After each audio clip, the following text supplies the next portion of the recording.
Hello chers amis vierges, j'espère que vous allez bien. Je suis ravie de vous retrouver pour vous faire votre horoscope pour le mois de juillet.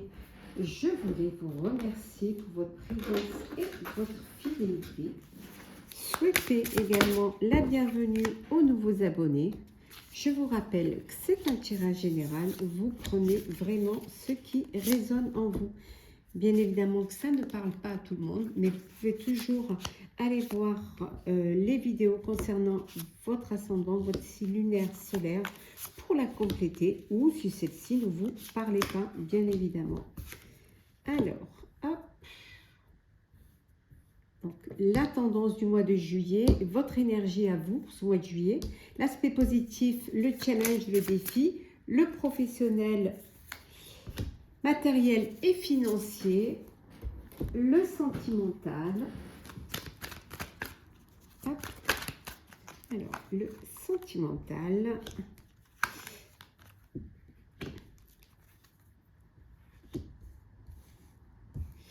Hop.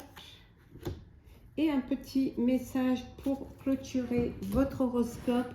Un petit message conseil. Alors, bien évidemment, je vous mettrai le nom de tous les jeux en barre d'infos. Alors, c'est parti pour vous, chers vierges. Alors, la tendance pour vous, pour ce mois de juillet, faites confiance à la magie. On vous dit de faire confiance, de ne pas baisser les bras, bien au contraire, de croire qu'il y a des choses qui peuvent changer, qui peuvent arriver, de garder l'espoir. On vous dit que l'espoir est là, l'espoir fait vivre. Donc, ne baissez pas les bras, croyez en vous, faites-vous confiance. Et dites-vous que parfois, il y a des opportunités qui peuvent vous permettre de sortir d'une situation qui pourrait être difficile. Là, l'énergie pour vous, pour ce mois de juillet, c'est voilà, c'est le 4 de denier, c'est l'économie, ce besoin de faire attention, de garder ce que vous avez déjà, de vos acquis, de préserver vos acquis, de prendre des décisions qui ne pourraient pas mettre à mal, qui pourraient vous faire perdre ce que vous avez déjà. Donc, c'est une énergie d'économe, de faire attention, d'économiser, d'épargner pour vous sentir en sécurité et surtout pour ne pas manquer. L'aspect positif pour vous ce mois de juillet, c'est le départ. Voilà, c'est avec le fou, la folle. C'est l'aspect positif, c'est qu'il y a un nouveau départ.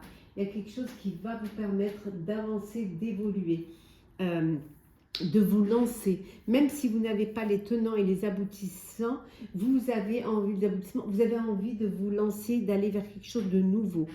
Le défi à relever, c'est la défense. Voilà, peut-être que vous êtes trop dans le contrôle, que vous préservez trop, peut-être pour ne pas manquer, par peur de manquer. En tout cas, voilà, votre défi, c'est de dépasser vos peurs, de dépasser vos craintes et surtout de ne pas trop être dans le contrôle, de laisser parfois, de faire confiance à la magie et de laisser aussi parfois que les choses puissent se faire, suivre le courant, ne pas vous lancer, essayer de tout contrôler, de tout faire entrer dans des cases.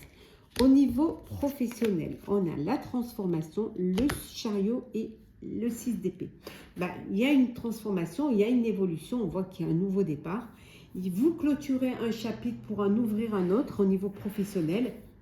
Peut-être que vous partez à la retraite, fin de carrière, ça peut être aussi un nouveau travail, une mutation, un nouveau projet. Vous en clôturez, il y en a un qui se termine, vous finissez, vous achevez un projet, un autre qui arrive. En tout cas, vous vous lancer vers quelque chose de nouveau qui va vous amener vers le succès, qui vous donne cette envie d'aller vers le succès en tout cas, et de laisser derrière vous ce qui vous empêchait d'avancer, ce qui vous empêchait de réussir. Donc voilà, vous laissez derrière vous, avec le 6 d'épée, vous avancez, vous laissez le passé derrière pour aller, pour mettre fin à une situation professionnelle qui ne vous apportait rien. Et avec la mort et le deuil, on a les deux quand même. Donc il y a vraiment un chapitre qui se clôture au niveau professionnel pour aller vers quelque chose de nouveau. Oui, regardez. C'est la fin d'un travail pour certains. Ouais. C'est un travail, vous allez vous avancer avec beaucoup de vigilance. parce que vous savez que les choses vont s'apaiser, mais vous gardez l'espoir, parce qu'il y a quelque chose, une opportunité qui va se présenter à vous et qui va vous permettre justement d'avoir cet espoir d'un nouveau poste, d'une nouvelle idée, d'un nouveau projet. Au niveau matériel et financier, alors, et le valet de denier, le 9 d'épée et le roi de coupe. Bon, beaucoup d'anxiété, hein, beaucoup de peur, beaucoup de... cette peur de ne pas, de manquer, cette peur de ne pas avoir assez, hein, et pourtant, vous avez quand même, vous êtes passé par des moments difficiles, vous avez pu relever la pente au niveau financier, mais vous avez toujours cette peur, mais cette peur, elle vient du fait que ce peur de manquer tout, parce que vous avez cette générosité, et peut-être que vous dépensez beaucoup, mais vous dépensez parce que vous êtes généreux et généreuse, vous donnez beaucoup, vous donnez plus que vous ne recevez, peut-être même au niveau financier, donc vous apportez votre aide, et au final, c'est vous qui êtes après en manque, hein. C'est vous qui vous retrouvez sans rien, mais c'est votre nature en fait, vous êtes comme ça, vous avez ce besoin de partager, oui. On voit que là, concernant votre avenir financier, hein, et matériel, ben, vous prenez conscience que peut-être il faudrait que vous ralentissiez un petit peu les dons, hein, que vous essayez un petit peu de garder, d'épargner, hein, voilà, de faire un petit peu d'économiser, hein, d'être dans l'économie, hein, de commencer à prendre conscience qu'il faut faire des économies, hein, pour vous préserver un petit peu au niveau financier et ne pas... être là que pour donner, que pour aider. Le faire, mais quand vous avez la possibilité de le faire et que ça ne vous, que ce n'est pas au détriment de votre propre, de votre propre vie, de vos propres ressources. Hein. Sentimental.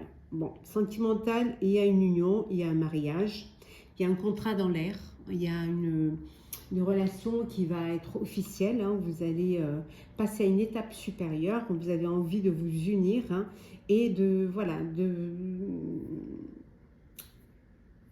d'exprimer vos vœux, hein, pour pouvoir partager cela avec vos proches. Hein. En tout cas, il y a, pour ceux qui ont vécu un chagrin, une peine, on vous dit qu'il y a la guérison qui est là.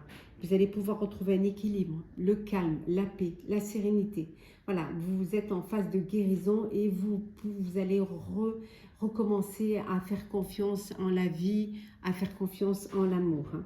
On voit que vous allez recevoir un message pour certains, un message d'une personne du passé, une personne qui voudrait revenir dans votre vie.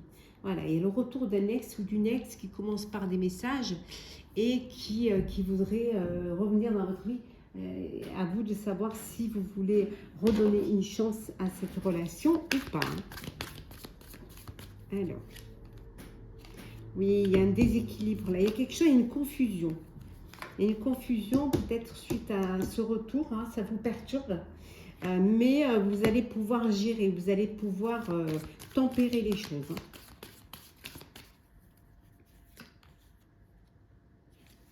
Pour certains et certaines, vous êtes dans il y a une, je sais pas, il y a une lassitude au sein de votre vie amoureuse. Je sais pas, il y a une lassitude, il y a de l'insatisfaction. Et ça se passe pas, vous n'êtes pas sur la même longueur d'onde, ou alors il y a une routine qui s'est installée, qui vous plaît pas, ou qui crée des distances dans votre relation. Et pour d'autres, on vous dit que vous allez faire le premier pas, il y a une nouvelle rencontre là, il y a une histoire qui commence. Ouais. C'est le départ, le début d'une belle relation. Vous vous lancez dans une nouvelle relation amoureuse. Et finalement, vous êtes prêt et prête à aller de l'avant. Alors, on va clôturer avec le petit message conseil pour vous, chères vierges. Donc, on vous dit, hein, ici c'est la force d'action, on vous dit, votre élan intérieur vous pousse à agir. à l'écoute de votre cœur, vous allez dans la bonne direction. Voilà, écoutez-vous, faites-vous confiance et vous verrez que en vous écoutant, en ayant confiance en vous, vous allez prendre des bonnes décisions et vous allez aller vers vraiment ce qui va vous apporter du bonheur, qui va vous apporter de la joie et qui va vous permettre aussi de réaliser vos projets, qu'ils soient personnels ou professionnels, et en tout cas aller vers quelque chose qui va vous apporter du bonheur. Voilà, chère Vierge, j'espère que votre horoscope du mois de juillet vous aura parlé, vous aura plu. Partagez, commentez, likez, abonnez-vous si le cœur vous en dit. Je vous souhaite un très beau mois de juillet, de très belles vacances si vous êtes en vacances à ce moment-là. En tout cas, pour ma part, prenez soin de vous, profitez de votre bel été et on se retrouve très très vite.